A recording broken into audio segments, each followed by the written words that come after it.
What's up mga ka-official ko, yun nga, kukunin ko na yung ice cream na pinalamig ko doon kila Ate Lid. Niluto yun ng GF ko sa food processing, kaya tignan natin kung anong lasa. Binigyan niya yun sa akin, tikman natin.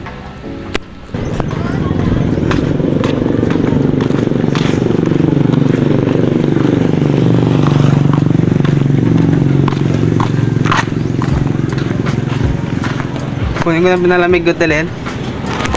Kunin ko na pa yung pinalamig ko. Nagis na right ah.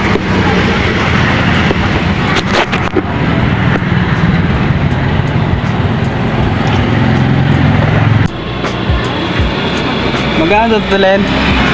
Ha? Nagis na Telen. Taba.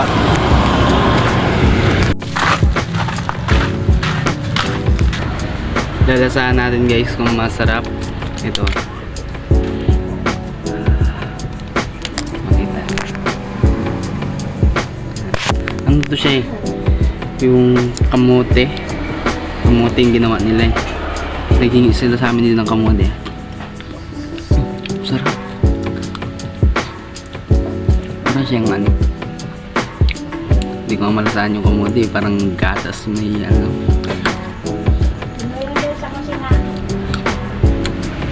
Lolo. Sarap guys.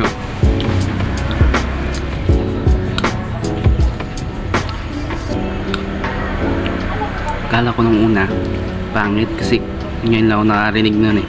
Kamuti na ice cream yung ginawa. Ang sarap pala. Parang may gihalong cheese.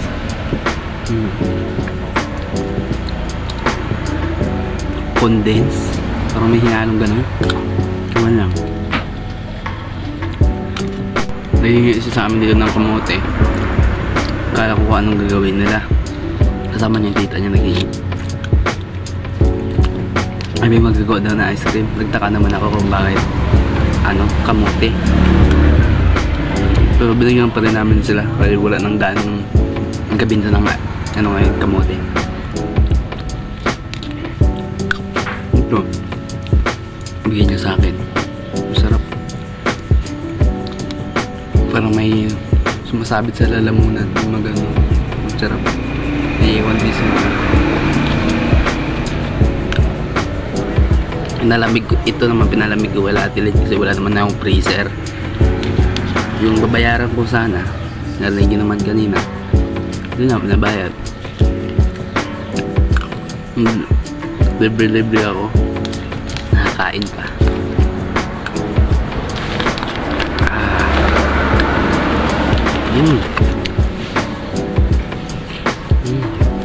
Sarap. Sarap. Ay. Tapos ang video guys, paalam.